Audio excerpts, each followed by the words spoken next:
Local schools are taking action to prepare for a potential crisis related to the coronavirus. Reporter Pafua Yang has more. Pafua? Well, Shannon, the Osseo School District is staying proactive when it comes to preventing the spread of the coronavirus. That includes having a district-level team to monitor the developing situation. The team will also coordinate response specific to the coronavirus. The district nurse says right now the plan is just to follow the advice of the CDC and the Department of Health. That means reviewing pandemic plans from previous potential pandemic issues like Ebola and the swine flu. Absolutely. With any sort of outbreak or any sort of infection, hand washing, covering your cough, your sneezes, staying home when you're sick, those are the best preventative measures you can take. The Minnesota Department of Health is not recommending that events or extracurricular activities be canceled. Currently, there are no confirmed cases of coronavirus in Minnesota. Shannon? All right, thank you, Pafua.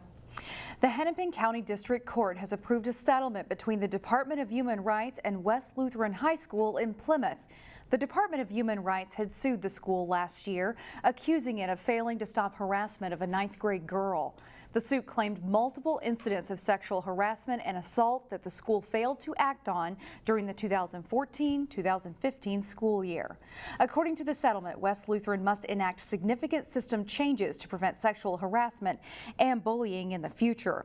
According to the state's Human Rights Commissioner, Rebecca Lucero, the case sends a message to other schools across the state that they have an obligation to actively address and prevent bullying and sexual violence. When a young student in Robbinsdale's early childhood program saw a doll outfitted in a hijab, she said, "It's just like me." Those words were unprompted and music to the ears of the teachers at the New Hope Learning Center, who wanted the dolls to better reflect the diverse group of students who attend classes there. When teachers couldn't find doll hijabs to buy, they found a volunteer in Plymouth to sew them.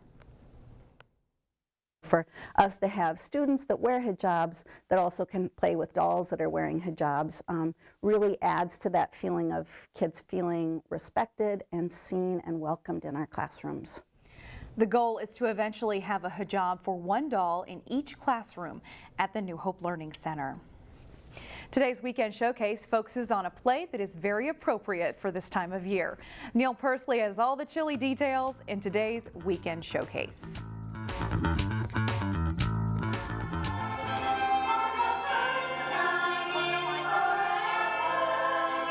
For the first time in, well, forever, SOAR Regional Arts presents the onstage version of Frozen Jr. It's really important to be doing a show like this right now, where you see two really strong girls turn into women and find their strengths and deal with their weaknesses and find each other without having someone save the day for them. In 2013, the Disney animated musical Frozen hit the screen. Since then, it's been watched, sung, and watched again by millions of children worldwide. Have you seen the movie? Yes, I love the movie. How many times?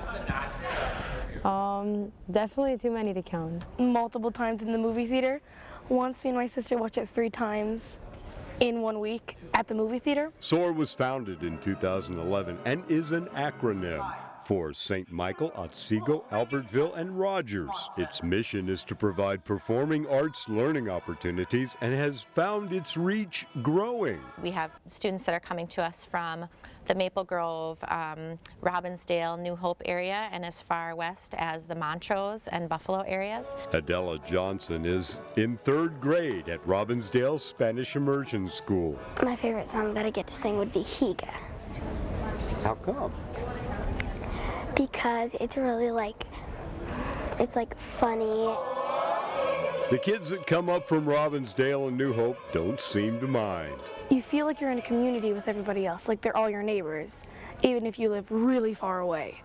You just become a big family. Don't let them in, don't let them see. Be the good girl you always have to be. It's been really fun playing Elsa, and it's definitely different because I've never played such a powerful character. Let it go. but she certainly has the voice for it. For Weekend Showcase from St. Michael Albertville Performing Arts Center, Neil Persley, CCX News. Frozen Jr. will be on stage through Sunday, and we'll have showtime and ticket information all posted on our website at ccxmedia.org. A Golden Valley Performing Arts School is doing what they do best to celebrate Black History Month in February. Students and their families gathered in the gym to sing, dance, and play music. Kids also had a short skit on the Rosa Parks story.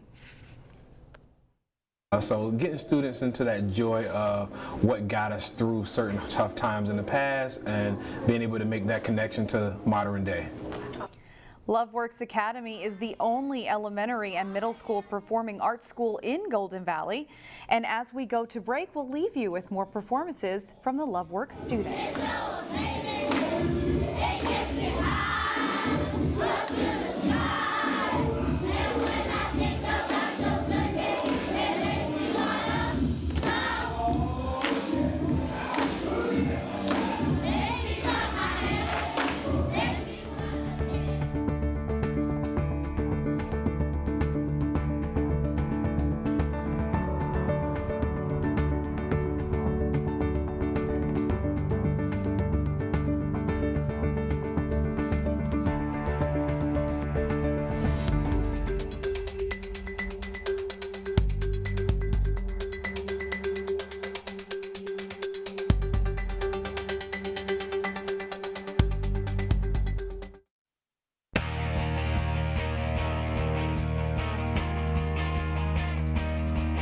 The Maple Grove boys hockey team hit some bumps in the road during the regular season, but they were playing well coming into the playoffs. And Thursday night, the Crimson took a shot at the Section 5AA title.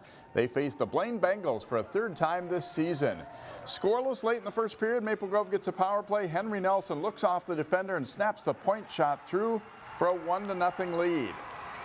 Early in the second period, Crimson freshman Landon Gunderson threads a pass to Joshua Giuliani, and the sophomore tips it in for a 2-0 lead.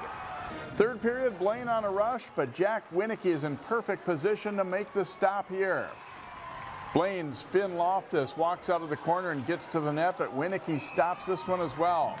A 2-on-1 rush for the Crimson. They work it perfect. Sam Jacobs to Chris Kernan, and he buries it for a 3-0 lead. And the Crimson do a great job blocking shots and mostly denying Blaine the middle of the ice. Still, the Bengals pump 45 shots on goal. Winicky stops everything for a title-clinching shutout.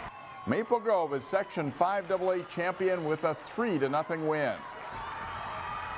They kept them to the outside. I can make saves from out there, so it really helped me really get into the game and get my hands going, so yeah. We wrote on the board unfinished business 365 days ago, and the kids wanted this more than anything. And Jack came into our locker yesterday, and you could see how bad he wanted it. And I'll tell you, he had a phenomenal game tonight, and he's a big part of why we're here right now. Armstrong-Cooper knocked off top seed Orono in the Section 2A semifinals. They played in their first section final as a co-op and the first since 2001 for either school as a separate program. The Wings meeting Delano in the final. The Tigers strike first as Gunnar Paulson fires the shot home from the slot just under 5 minutes into the contest. Less than 5 minutes later, Mike Weber picks up the loose puck at center ice and goes in to score on a partial breakaway. Things look good for Delano as they lead it 2-0 after one. But Armstrong-Cooper dominates much of the rest of the way. Jack Campion sets up Noah Wiesjohn for a goal in the second, and it's 2-1. In the third, Wiesjohn on the rush up the left wing, and he sets up Ben Anderson for a nice goal. The Wings are fired up as they tie at 2-2, and this one goes to overtime. In OT, AC nearly ends it, but the shot is off the pipe, so the game goes to a second overtime session. And that's where Delano wins it. Adam Brown gets the steal. He sets up Jesse Peterson, who buries the wrist shot. Armstrong-Cooper plays well, but it ends in a heartbreaking 3-2 loss in double overtime. The girls' basketball playoffs are also heating up. Maple Grove opened play in the Section 8 4A tournament Thursday night. The Crimson at home to face Brainerd in the quarterfinals. Ari Gordon with a nice crossover dribble, and she gets to the hoop for the layup in the opening minute. It's all Maple Grove. Abby Schulte deflects a pass and tracks it down. Sets up Izzy Brandt for the layup for a quick 7-0 lead. Jordan Lampker attacks, spinning to the baseline to score 2 of her game-high 20 points for the Crimson. And then Schulte will spot Kylie Baranek, flashing free in the lane for the bucket plus a foul. Maple Grove goes up quickly 15-0. Quick passing leads to an inside hoop for Schulte. She nets 16 as Maple Grove bolts to a 32-10 halftime lead. They win 65-23 and will face Elk River in the semifinal Saturday afternoon in St. Cloud. Brooklyn Center's girls facing Blakc in Section 5 2A. Blakc starts with a full court press. Kate Moe gets the steal and layup for the Bears as they jump out to a quick 9-0 lead over the Centaurs. Off the inbounds pass, Jade Love spots up for a three-pointer as Brooklyn Center tries to battle back. They're down 18-7 at this point. Blake's lead grows to 20 as Moe sends it ahead to Addison Mack for the wide-open layup. She scores 33 on the night as Blakc cruises to a 94-33 win over BC.